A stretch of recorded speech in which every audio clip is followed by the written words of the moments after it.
अस्सलाम वालेकुम friends, welcome back to Top Smarties. Drama serial Mahnoor. Mahwish ने जब दानिश से सुना कि किस तरह से जैन ने महानूर की खातिर दानिश की इंसल्ट की, तो बस महविश से ये चीज़ें बर्दाश्त ना हुई। घर आई और यहाँ पर उसका बस ना चले कि महानूर की जान ही ले ले। गाड़ी से उसे कुचलने की कोशिश की और फिर बाद में सहारा देते हुए उसे खुद उठा भी दिया ताकि उसे वार्न कर सके कि वो जो कर रही है वो नहीं करना चाहिए। हाथ आगे बढ़ाया, महानूर खड़ी हुई तो उसे कहने लगी, जो हरकतें तुमने शुरू की है ना, उन्हें छोड़ दो। जैन मेरा है और हमेशा मेरा ही रहेगा।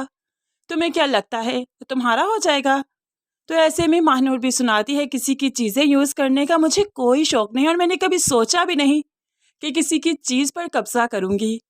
अब यहाँ पर महानूर ने महविश को भी बातें सुनाई और यहाँ से रूम में चली गई जहाँ पर उसे रोहान को पढ़ाना भी था। रोहान को पढ़ाने गई तो मदीहा बेगम ने उससे आड़े हाथों ले लिया। लड़की, तुम यहाँ क्या कर रही हो? तुम्हें कितनी बार कहा मेरे पोर्शन में मत आया करो, तुम्हारा पोर्शन तुम्हें मिला है ना, तो बस वहाँ पर रहो। और उसके बाद रोहान रोहान की जिम्मेदारी तुम्हें संभालने की ज़रूरत नहीं, तुमने बहुत जल्द यहाँ से चले जाना है। तुम जानती हो इस बात को। रोहान को अपनी आदत डालने की ज़रूरत नहीं।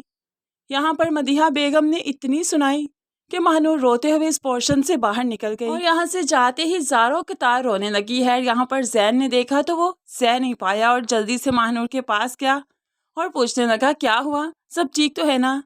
तो महानूर रोते हुए कहने लगी, आप बहुत अच्छे हैं लेकिन दुनिया इतनी अच्छी नहीं जितना आप उसे समझते हैं। आप मुझसे दूर रहा कीजिए प्लीज़, आपकी वजह से बहुत मसले हो रहे हैं। मेरे किरदार पर उंगलियां उठाई जा रही हैं। पहले मैं भी शायद इतनी बातें करके गई और मदीहा आंटी भी आई नो कि आपकी वजह से ही मुझसे इस तरह से बात करती हैं, मुझे ऐसे ट्रीट करती हैं।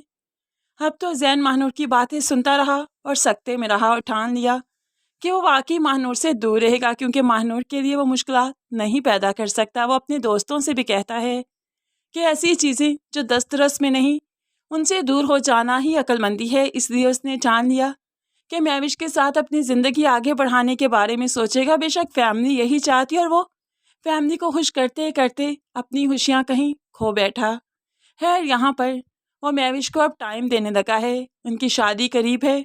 महविश के साथ बाहर रेस्टोरेंट्स में भी जाता है लेकिन ख्याल तो सिर्फ उसके इर्द गिर्द महानूर के हैं। उसे लगता है महानूर ही उसके आसपास है। खैर यहाँ पर महविश इस चीज़ को नोट करती है कि महविश उसके साथ होते हुए भी उसके साथ नहीं, क्योंकि जैन की ऐसी फीलिंग्स ही नहीं कि महविश को एहसास दिलवा सके कि वो भी उसे चाहता है। महविश को ये चीज़ें बहुत इरिटेट कर रही हैं लेकिन अपनी मोहब्बत की, अपनी जनूनियत की खातिर वो चुप कर जाती है। दूसरी तरफ ज़फ़र काफ़ी टफ टाइम दे रहा है महानूर को। महानूर अपने पोर्शन में थी तो आज वहीं तक पहुंच गया। महानूर ने जब दरवाज़ा खोला तो ज़फ़र को देखते ही सर पर दुपट्टा ले लिया। आप यहाँ पर क्या कर रहे हैं? ज़फ़र ने जल्दी से महानूर का हाथ पकड़ना चाहा। अम्मी जिस तरह से आपसे बात करती हैं मुझे बहुत बुरा लगता है। आप चाहें तो मैं आपको इज्जत दे सकता हूँ, नाम दे सकता हूँ। आप एक बार हाँ करके तो देखिए। महानूर अपना हाथ छुड़वाते हुए अंदर की तरफ भागती है और खिड़की से ये मंजर अब की बार देख ही लिया जैन ने, क्योंकि जैन खिड़की में महानूर को ही देख रहा था। खैर यहाँ पर जैन जान चुका है कि महानूर मुश्किल में है, इसलिए वो सबके सामने ज़फ़र की हकीकत तो नहीं खोलेगा, लेकिन महानूर का यहाँ रहना अब उसे भी सेफ नहीं लगता। अब वो अपने दोस्त के घर महानूर का बसेरा करेगा। इसकी माँ को और महानूर को वो उधर ही छोड़ेगा। बेशक महानूर के लिए यही बेहतर है।